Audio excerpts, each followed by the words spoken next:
কিন্তু ক্লাছৰুমত চাৰিবেৰৰ মাজত এখন ব্লেক বোৰ্ড আৰু চক পেঞ্চিলৰ মাজত সোমাই আছো, আবদ্ধ হৈ আছো। গতিকে প্ৰকৃতাৰ্থত ডিব্ৰুগড় বিশ্ববিদ্যালয়ৰ ছাত্ৰ ছাত্ৰীসকলে যদি সঁচাকৈ ৰক্ষণশীল সমাজত পোহৰ বিলোৱা সেই মহৎ উদ্দেশ্যৰে আগবঢ়াৰ প্ৰতিশ্ৰুতিৰে ডিব্ৰুগড় বিশ্ববিদ্যালয়ে আমাক আগুৱাই নিব বিচাৰিছে, তেতিয়াহ'লে আমি প্ৰশ্ন কৰিব বিচাৰিছো সেই প্ৰশাসনক, তেওঁলোকে কেতিয়া প্ৰযুক্তিবিদ্যাৰ সঠিক ব্যৱহাৰৰ জৰিয়তে ডিব্ৰুগড় বিশ্ববিদ্যালয়ৰ ছাত্ৰ ছাত্ৰীক এক নতুন মাত্ৰা প্ৰদান কৰিব। এয়া আমাৰ প্ৰথম প্ৰশ্ন। আৰু আমাৰ দাবী থাকিব, ডিব্ৰুগড় বিশ্ববিদ্যালয়ৰ স্নাতকোত্তৰ মহলা ছাত্ৰকতা সভাৰ যদি এই মঞ্চখন আমি পাওঁ, আমাৰ স্পষ্ট দাবী অতি শীঘ্ৰে ডিব্ৰুগড় বিশ্ববিদ্যালয়ৰ প্ৰতিটো শ্ৰেণীকোঠা ডিজিটেলাইজ কৰি ছাত্ৰ ছাত্ৰীসকলৰ কাৰণে এক নতুন ব্যৱস্থা প্ৰৱৰ্তন কৰক। এতিয়া হ'ল দ্বিতীয় বিষয়। আপোনালোকে জানে ডিব্ৰুগড় বিশ্ববিদ্যালয়ত এটা ব্যৱস্থা প্ৰৱৰ্তন হৈ আছে, CBCS choice based credit system. আপোনালোকে সকলোৱে সেই ব্যৱস্থাটোৰ ওপৰত অৱগত। বিষয়টো অকণমান মই আপোনালোকক অৱগত কৰিব বিচাৰিছো। চইচ বেছ অৰ্থাৎ আমি স্বতন্ত্ৰভাৱে নিজৰ বিভাগৰ বাহিৰৰ আন এটা বিভাগৰ পৰা আমি এটা বিষয় নিজৰ কৰি লৈ অধ্যয়ন কৰিব পাৰো। খুব ভাল বিষয়, খুব এটা ভাল ব্যৱস্থা। কিন্তু এটা বিষয় হয় যে CBCSটো ডিব্ৰুগড় বিশ্ববিদ্যালয়ত এখন আধা লিখা দস্তাবেজৰ দৰে। আপোনালোকে যদি ভালদৰে জানে, আপোনালোকক যদি ভালদৰে নিৰীক্ষণ কৰে, তেতিয়াহ'লে গম পাব। মই এটা সৰু উদাহৰণ দিম, আপোনালোকৰ এই গোটেই বিষয়টো স্পষ্ট হৈ পৰিব। আপোনালোকে চাব, মই তৈল প্ৰযুক্তিবিদ্যা বিভাগৰ তৃতীয় ষান্মাসিকৰ ছাত্ৰ। মই যদি আজি বিচাৰো, মই যদি আজি CBCSৰ প্ৰকৃত সেই নিয়মটোৰ অনুসৰি মই যদি বিচাৰো, মই পাৰফৰ্মিং আৰ্টছ নাইবা অসমীয়া বা ইকনমিক্স এনেকুৱা ধৰণৰ দূৰৰ আমাৰ বিভাগ এটাৰ যদি এটা বিষয় নিজৰ কৰি ল'ব বিচাৰো, তেতিয়াহ'লে অধ্যয়ন কৰিব বিচাৰো, সেই সুবিধাটো CBCSে প্ৰদান কৰে। কিন্তু আন্তঃগাঁথনিৰ দুৰ্বলতাটো কোনখিনিত চাব, আমাৰ এটা ক্লাছৰ পৰা আনটো ক্লাছলৈ যি সূক্ষ্ম ব্যৱধান থাকে, এই সূক্ষ্ম ব্যৱধানত কিন্তু মই মোৰ বিভাগৰ পৰা সেইটো বিভাগ পোৱালে ক্লাছৰ আধাখিনি অন্ত পৰিব। গতিকে এতিয়া বিষয়টো হ'ল যে CBCSটো আমাৰ ওপৰত প্ৰৱৰ্তন কৰিলে খুব ভাল কথা, প্ৰাসংগিকতা আছে। প্ৰতিযোগিতাৰ দিশটোত, প্ৰতিযোগিতাৰ ক্ষেত্ৰখনত CBCSৰ প্ৰাসংগিকতা খুবেই আছে। কিন্তু এতিয়া সমস্যাটো হ'ল, এনেধৰণৰ সৰু সৰু সমস্যাবিলাকৰ খুঁটিনাটি মাৰি নোলোৱাকৈ আমাৰ ওপৰত এই দেখাক দেখি উঠে গা, কেতুৰিয়ে বোলে মুখুখা বুলি যেনেকে কয়, সেই বিষয়টোৰ ধৰণে আমাৰ ওপৰত CBCSটো আৰোপ কৰা হ'ল। কিন্তু প্ৰাসংগিকতা আছে, নাই বুলি মই কোৱা নাই, স্পষ্ট কথা। কিন্তু আমাৰ স্নাতকোত্তৰ মহলা ছাত্ৰকতা সভাৰ যদি এই মজিয়াখন পাওঁ, আমাৰ স্পষ্ট দাবী যে এই CBCS ব্যৱস্থাৰে আন্তঃগাঁথনিৰ দুৰ্বলতাখিনি তেওঁলোকে প্ৰথমতে খুঁটিনাটি মাৰি তেওঁলোকে এই দায়িত্বটো সামৰক, তাৰ পাছতহে এই ব্যৱস্থাটো প্ৰৱৰ্তনৰ ক্ষেত্ৰত তেওঁলোক আগবাঢ়ি আহক। আৰু এটা আমি শুনিবলৈ পাইছো অলপতে, কিমান দূৰ সঁচা কিমান দূৰ মিছা মই নাজানো, কিন্তু মোৰ মতে এইটো সঁচাই হ'ব লাগে যে আমাৰ বিশ্ববিদ্যালয়ৰ অন্তৰ্গত যোনবিলাক মহাবিদ্যালয় আছে, তাতো এই ব্যৱস্থাটো প্ৰৱৰ্তন কৰিবলৈ গৈ আছে। গতিকে আদৰ্শ এটা দেখুৱাই লওক, সম্পূৰ্ণ ভালকে প্ৰৱৰ্তন কৰি তাৰ পাছত ডিব্ৰুগড় বিশ্ববিদ্যালয়ৰ প্ৰশাসনে সেই একেই বোজা আমাৰ নতুন নতুন ছাত্ৰ ছাত্ৰীসকলৰ ওপৰত জাপি দিয়ক। তৃতীয় বিষয়টোলৈ আহিব বিচাৰিছো। তৃতীয় বিষয়টো হৈছে সংস্থাপন। ডিব্ৰুগড় বিশ্ববিদ্যালয়ৰ ছাত্ৰ ছাত্ৰীসকলৰ কাৰণে বুলিয়ে নহয়, সমগ্ৰ অসমত যুৱ সমাজত এটা ডাঙৰ বিষয়বস্তু হৈছে, সেয়া হৈছে সংস্থাপন। ডিব্ৰুগড় বিশ্ববিদ্যালয়ৰ কেইটামান বিভাগ, কেইটামান কাৰিকৰী ভিত্তিগত বিষয়ৰ বাদ দি পেলাই বাকী আমাৰ যোনবিলাক মেইন ষ্ট্ৰীম কৰ্চ আছে, ইকনমিক্স হওক, পলিটিকেল চায়েন্স হওক, আছামিজ হওক, ইংলিছ হওক, এই বিষয়বিলাক, মোৰ নিজৰ বিষয়টো তৈল প্ৰযুক্তিবিদ্যা নাইবা ডুৱেট নাইবা এপ্লাইড জিঅ'লজিয়ে হওক, এই বিষয়বিলাকত কিন্তু ট্ৰেইনিং এণ্ড প্লেচমেণ্ট চেলৰ জৰিয়তে সংস্থাপনৰ ব্যৱস্থা কৰি থোৱা আছে। কিন্তু আমাৰ অন্যান্য যোনবিলাক বিষয় হ'ল, সেই বিষয়বিলাকত ডিব্ৰুগড় বিশ্ববিদ্যালয় কৰ্তৃপক্ষই কিন্তু মই সংস্থাপনৰ ক্ষেত্ৰত আজিলৈকে পদক্ষেপ লোৱা দেখা নাই। গতিকে এইটো আমাৰ স্পষ্ট দাবী যে ছাত্ৰ ছাত্ৰীসকলৰ ভৱিষ্যত সুৰক্ষাৰ ক্ষেত্ৰত চৰকাৰী খণ্ডতে হওক, বেচৰকাৰী খণ্ডতে হওক, চাকৰি পাওক বা নাপাওক, এটা পদক্ষেপ অন্ততঃ লওক, যাতে এইসকল ছাত্ৰ ছাত্ৰীয়ে যিসকলে আমাৰ এই বিষয়বোৰ অধ্যয়ন কৰি আছে, তেওঁলোকৰ ডিঙিত সেই নেট পাছ কৰা নাই, টেট পাছ কৰা নাই, গেট পাছ কৰা নাই নামৰ সেই মালাডালৰ মানে টেগলাইনটো আঁৰ খাই নাথাকে। এক শিক্ষিত আপোনৰ যোনটো তেওঁলোকে উপাধি পায়, সেই উপাধিটো যাতে লাগি নাথাকে। এই ক্ষেত্ৰত ডিব্ৰুগড় বিশ্ববিদ্যালয়ৰ ছাত্ৰ ছাত্ৰীসকলৰ হৈ আমি এক কঠোৰ ব্যৱস্থা ল'ম বুলি আমি ডিব্ৰুগড় বিশ্ববিদ্যালয়ৰ প্ৰশাসনৰ লগত আলোচনা কৰিম বুলি আমি প্ৰতিশ্ৰুতিবদ্ধ। শেষৰ ফালে আহিছো, আৰু এটা বিষয় খুব স্পৰ্শকাতৰ বিষয়, সেয়া হৈছে আমাৰ ডিব্ৰুগড় বিশ্ববিদ্যালয়ৰ স্বাস্থ্য কেন্দ্ৰটো। ডিব্ৰুগড় বিশ্ববিদ্যালয়ৰ স্বাস্থ্য কেন্দ্ৰটো সকলোৱে জানে, আমাৰ ডিব্ৰুগড় বিশ্ববিদ্যালয়ত এটা স্বাস্থ্য কেন্দ্ৰ আছে, খুব ভাল কথা।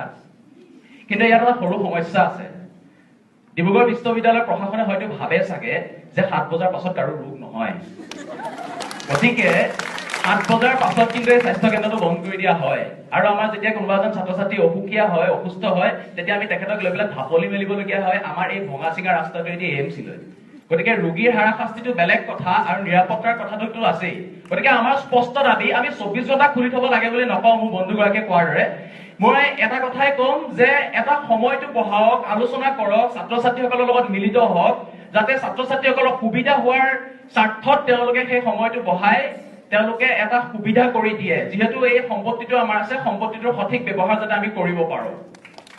আৰু এটা শেষৰ বিষয়, আপোনালোকে জানে ডিব্ৰুগড় বিশ্ববিদ্যালয় সম্পূৰ্ণ আৱাসিক বিশ্ববিদ্যালয় বুলি ঘোষণা কৰা হৈছে, কিন্তু সম্পূৰ্ণ আৱাসিক নহয়। বিষয়টো বেলেগ ধৰণৰ, সেই বিষয়ে চৰ্চা নকৰো। কিন্তু তাত আমাৰ এতিয়া বহু সংখ্যক ছাত্ৰ ছাত্ৰী ডিব্ৰুগড় বিশ্ববিদ্যালয়ৰ আশে পাশে থাকে।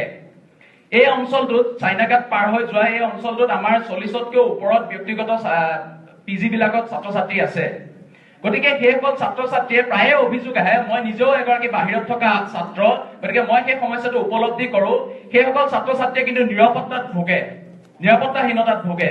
গতিকে সেইসকল ছাত্ৰ ছাত্ৰীয়ে সদায় তেওঁলোকে দাবী কৰি আহে যে ষ্ট্ৰীট লাইট হ'ব লাগে, ৰাস্তা ভাল হ'ব লাগে, নিৰাপত্তাৰক্ষী যাব লাগে। গতিকে ডিব্ৰুগড় বিশ্ববিদ্যালয়ৰ প্ৰশাসনে খুব সোনকালে তেওঁলোকে জিলা প্ৰশাসনৰ লগতে হওক বা চৰকাৰ পক্ষৰ লগতে হওক, কেনেকে হওক নাজানো, আমি তাৰ কাৰণে সংগ্ৰাম কৰিম যিকোনো মূল্যৰ বিনিময়ত সেইসকল ছাত্ৰ ছাত্ৰীৰ সুৰক্ষাৰ কাৰণে, যিহেতু তেখেতসকল বিশ্ববিদ্যালয়ৰ ছাত্ৰ ছাত্ৰী। সেই একে সুবিধা যিহেতু ডিব্ৰুগড় বিশ্ববিদ্যালয়ৰ প্ৰশাসনে ভিতৰত আৱাসগৃহ দিব পৰা নাই, ছাত্ৰ নিবাস বা ছাত্ৰী নিবাস দিব পৰা নাই, সেইসকল ছাত্ৰ ছাত্ৰীৰ দায়িত্ব ডিব্ৰুগড় বিশ্ববিদ্যালয়ৰ প্ৰশাসনে ল'ব লাগিব। এইটো স্পষ্ট কথা। আৰু এটা কথা, এই বিষয়টো তেওঁলোকে কেনেকে সমাধান কৰে এইটো তেওঁলোকৰ বিষয়, আমাৰ বিচাৰ্য বিষয় নহয়। তেওঁলোকে, মই জনামতে এই গোটেই অঞ্চলটো যদি আমি মিউনিচিপাল বৰ্ডৰ আণ্ডাৰত কৰিব পাৰো, তেতিয়াহ'লে সমস্যাটো অনাশায়ে ভাল হৈ পৰিব।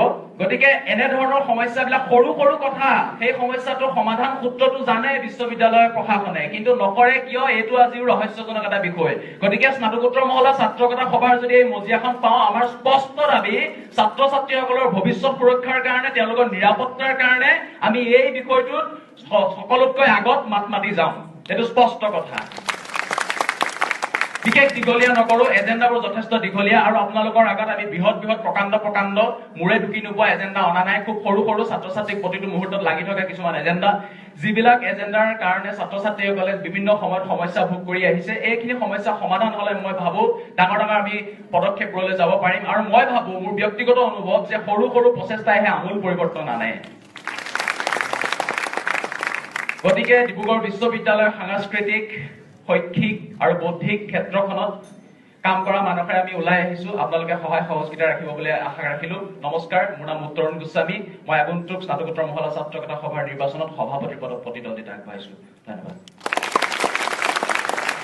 প্ৰশ্ন দুজনে কৰিবা দেই, একো কৰিলে দুটা প্ৰশ্ন দুজনে বাইদেউ কৰা, যিমান সময়খিনিত কৰা দুজনেহে কৰিব। নমস্কাৰ, মোৰ নাম শ্ৰী হীৰকজ্যোতি দিহিঙীয়া, মই মেথমেটিক্স ডিপাৰ্টমেণ্টৰ। দেখা গৈছে যে আপুনি বহুত ধুনীয়াকৈ ভাষণ দিছে, ইটছ অ'কে। DUPGSU প্ৰত্যেক বছৰে কিছুমান এজেণ্ডা লৈ গৈ থাকে, আপুনিও লৈছে, আগতেও লৈছিলে, অনাগত দিনত ল'ব, ঠিক আছে।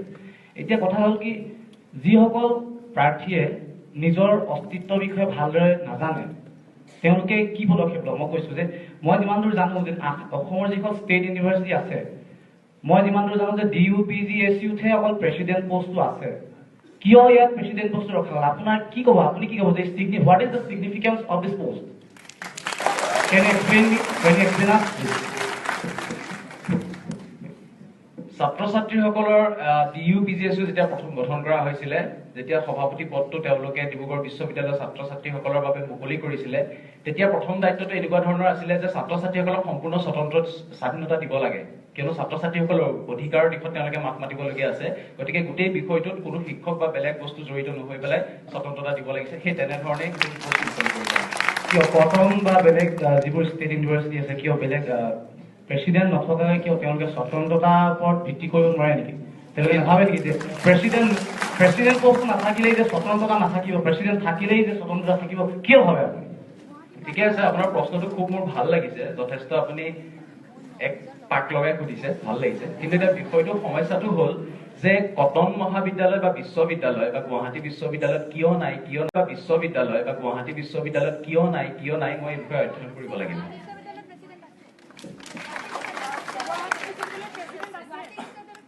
তেতিয়াহ'লে আপুনি এই তথ্যটো আগত এবাৰ চালি যাই চাই, তাৰপাছত এনেকুৱা ধৰণৰ অৱস্থা। ধন্যবাদ আপোনাৰ প্ৰশ্নটোৰ কাৰণে, কাৰণ তথ্যটো আপোনাৰ ওচৰতো নাই আৰু আপুনি পাক লগাই সুধিলে, আপোনাক সন্মান জনাইছো। ধন্যবাদ। নমস্কাৰ, মোৰ নাম চন্দন দিহিঙীয়া। মোৰ উত্তৰদালৈ এটা প্ৰশ্ন আছিল, যদি আপুনি জয়যুক্ত হয় তেতিয়াহ'লে আপুনি এই সভাখন আৰু মঞ্চখন আপুনি নেতৃত্ব দিব লাগিব। ধৰক এজন ছাত্ৰই তেওঁ BEdত এডমিশ্যন ল'লে, তেওঁ অনুপস্থিত থকা হেতু তেখেত প্ৰথম ষান্মাসিকত DC লাগিলে, দ্বিতীয় ষান্মাসিকত DC লাগিলে, অৱশেষত তেওঁ ওলাই আহিবলগীয়া হ'ল। নেক্সট কথাটো হ'ল কি, তেখেতে তাৰ ভিতৰত অন্তিম ষ্টেপ লৈ তেখেতে মাছ কমিউনিকেশ্যনত এডমিশ্যন কৰিবৰ কাৰণে তেখেতে প্ৰৱেশ পৰীক্ষাৰ কাৰণে তেখেতে এণ্ট্ৰেঞ্চ দিলে, আৰু সেই এণ্ট্ৰেঞ্চত তেখেতে অসৎ পথ অৱলম্বন কৰি তথা মোবাইলত তেখেতে নকমকৈ ধৰা পৰি সেই মাছ কমিউনিকেশ্যন পৰা ওলাই আহিবলগীয়া হ'ল।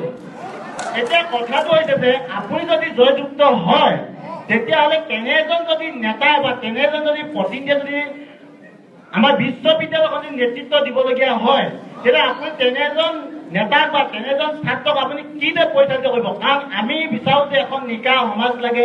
ডিব্ৰুগড় বিশ্ববিদ্যালয়খন অসমে নহয় সমগ্ৰ বিশ্বত জিলিকি ৰাখিব লাগে। যদি এজন নেতাৰ যদি মানসিকতা ইমান যদি ঠেক হয়, সাধাৰণ এটা ঠেক বিন্দু যদি এটা মানসিকতা যদি হয় এজন নেতা হ'ব, তেতিয়া সমগ্ৰ 4460জন ছাত্ৰ ছাত্ৰীয়ে কিদৰে নিৰ্ভৰ কৰিব সেই নেতাজনৰ ওপৰত? প্ৰশ্নটো একদম পোনপটীয়া হ'ব লাগে, নহ'লে তেওঁ উত্তৰ কৰিবলৈ সময় নাপাব নহয়। প্ৰশ্নটো মই পোনপটীয়াকৈ কৈছোঁ যে মই ডেভিড হাজৰিকা দাদালৈ মই প্ৰশ্নটো কৰিছোঁ, আৰু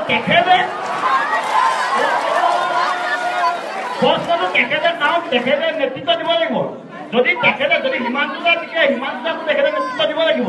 যদি ডেভিড দা জিকে ডেভিড দাকো আপুনি নেতৃত্ব দিব লাগিব, কাৰণ আপুনি সভাপতি, আপুনি এখন সেই মঞ্চখনৰ মুৰব্বী। ডেভিড হাজৰিকা সম্পৰ্কে কিবা যদি ক'ব লগা আছে তেওঁ আহিব। বেলেগ এজন প্ৰতিদ্বন্দ্বীক প্ৰশ্ন কৰিলে তেওঁৰ পৰা উত্তৰ পোৱা নাযাব নহয়। Exactly. আৰু এটা আছিলে কুৱেশ্যন, আপুনি ক'লে যে মেডিকেলৰ ব্যৱস্থাটো অলপ টাইমটো বঢ়াই দিব লাগে। ঠিক আছে, আপুনি যে যেনেকৈ ক'লে অলপ বঢ়াই দিব লাগে, কি বেমাৰটোৱে টাইমটো বঢ়াই ধৰি ল'লোঁ এতিয়া 7টালৈকে চাপ'জ ধৰি লৈছোঁ, আপুনি 10টালৈকে কৰি দিলে, কি বেমাৰটো 10টালৈকে হ'ব নি মানুহৰ? 10টালৈকে কৰিম। মই ইউনিভাৰ্চিটিত এডমিশ্যন লোৱাৰ আগত দুদিনৰ আগত মোৰ ৰাতি 12টা বজাত বেমাৰ হৈ মই মেডিকেল যাবলগীয়া আছে। গতিকে তেনেকৈ কি হ'ব? মই যেতিয়া এটা বিষয় উত্থাপন কৰোঁ তেতিয়া বিষয়টোৰ বিষয়ে অকণমান অধ্যয়ন কৰোঁ। আপোনাক যেতিয়া মই সুবিধা দিছোঁ আপুনি মোক উত্তৰটো দিবলৈ অকণমান সুবিধা দিব লাগিব। এনেকুৱা ধৰণৰ এই 7 বজাৰ যিটো কথা কৈছোঁ মই বঢ়াই দিয়াৰ সময়টো মই কৰ্তৃপক্ষৰ লগত এবাৰ আলোচনা কৰিছিলোঁ আমাৰ স্নাতকোত্তৰ মহলাৰ ছাত্ৰকলা সভাৰ জৰিয়তে। তেওঁলোকক সুধিছিলোঁ যে 24 ঘণ্টা কৰিব পৰা যায় নেকি? তেওঁলোকে কিছুমান কাৰিকৰী দিশ দেখুৱাইছিলে, সেইবিলাক মই ভালকৈ নাজানো, এতিয়া মোৰ মনত নাই, কিন্তু এটা কথা কৈছিলে যে 24 ঘণ্টা খুলি থোৱাটো সম্ভৱ নহয়। যিহেতু সম্ভৱ নহয়, গতিকে এনেকুৱাটো সময়টো আমি সকলোৱে আমি গম পাওঁ প্ৰত্যেকৰে সমস্যাবিলাক থাকে বুলি।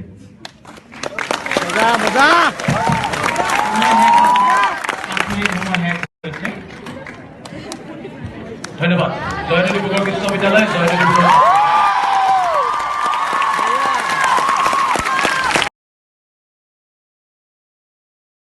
বিশ্ববিদ্যালয় বা গুৱাহাটী বিশ্ববিদ্যালয়ত কিয় নাই মই এই বিষয়ে অধ্যয়ন কৰিব লাগিব।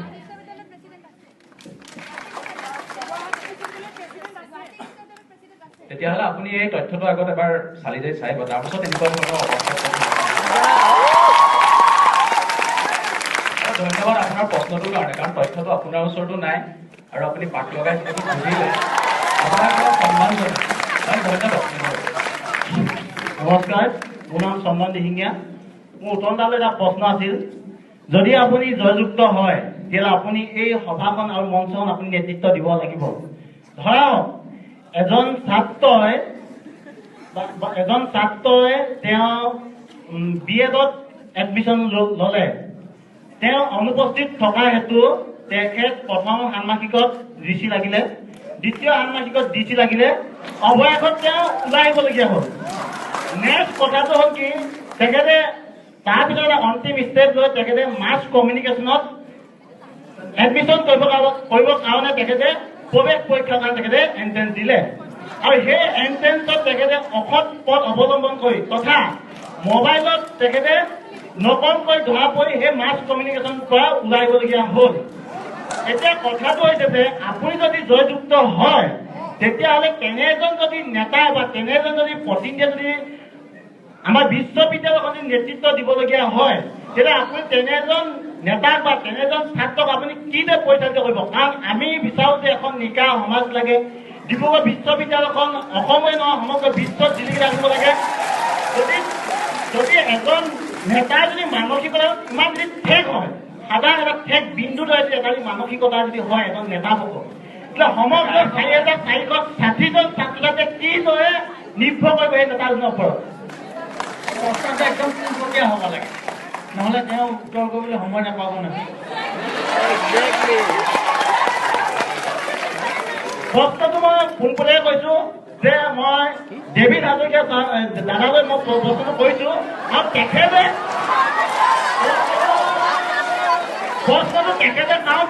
নেতৃত্ব দিব লাগিব। যদি হিমাংশু দা জিকে হিমাংশু দাকো তেখেতে নেতৃত্ব দিব লাগিব। যদি ডেভিড দা জিকে ডেভিড দাকো আপুনি নেতৃত্ব দিব লাগিব। কাৰণ আপুনি সভাপতি, আপুনি এখন সেই মঞ্চখনৰ মুৰব্বী। ডেভিড হাজৰিকা সম্পৰ্কে কিবা যদি ক'ব লগা আছে তেওঁ আহিব। বেলেগ এজন প্ৰতিদ্বন্দ্বী প্ৰশ্ন কৰিলে তেওঁৰ পৰা উত্তৰ পোৱা নাযাব নহয়। Exactly. আৰু এটা আছিলে কুৱেশ্যন, আপুনি ক'লে যে মেডিকেলৰ ব্যৱস্থাটো অলপ টাইমটো বঢ়াই দিব লাগে। ঠিক আছে, আপুনি যে যেনেকৈ ক'লে অলপ বঢ়াই দিব লাগে, কি বেমাৰটোৱে টাইমটো বঢ়াই ধৰি লওক এতিয়া 7টালৈকে চাপোজ ধৰি লৈছোঁ, আপুনি 10টালৈকে কৰি দিলে, কি বেমাৰটো 10টালৈকে হ'ব নি মানুহক? 10টালৈকে হ'ব। মই ইউনিভাৰ্চিটিত এডমিশ্যন লোৱাৰ আগত দুদিনৰ আগত মোৰ ৰাতি 12টা বজাত বেমাৰ হৈ মই মেডিকেল যাবলগীয়া আছে। গতিকে তেনেকৈ কি হ'ব? মই যেতিয়া এটা বিষয় উত্থাপন কৰোঁ তেতিয়া বিষয়টোৰ বিষয়ে অকণমান অধ্যয়ন কৰোঁ। আপোনাক যেতিয়া মই সুবিধা দিছোঁ আপুনি মোক উত্তৰটো দিবলৈ অকণমান সুবিধা দিব লাগিব। কথাটো এনেকুৱা ধৰণৰ, এই 7 বজাৰ যিটো কথা কৈছোঁ মই বঢ়াই দিয়াৰ সময়টো মই কৰ্তৃপক্ষৰ লগত এবাৰ আলোচনা কৰিছিলোঁ আমাৰ স্নাতকোত্তৰ মহলাৰ ছাত্ৰকতা সভাৰ জৰিয়তে। তেওঁলোকক সুধিছিলোঁ যে 24 ঘণ্টা কৰিব পৰা যায় নেকি? তেওঁলোকে কিছুমান কাৰিকৰী দিশ দেখুৱাইছিলে, সেইবিলাক মই ভালকৈ নাজানো, এতিয়া মোৰ মনত নাই। কিন্তু এটা কথা কৈছিলে যে 24 ঘণ্টা খুলি থোৱাটো সম্ভৱ নহয়। যিহেতু সম্ভৱ নহয়, গতিকে এনেকুৱাটো সময়টো আমি সকলোৱে আমি গম পাওঁ প্ৰত্যেকৰে সমস্যাবিলাক থাকে বুলি।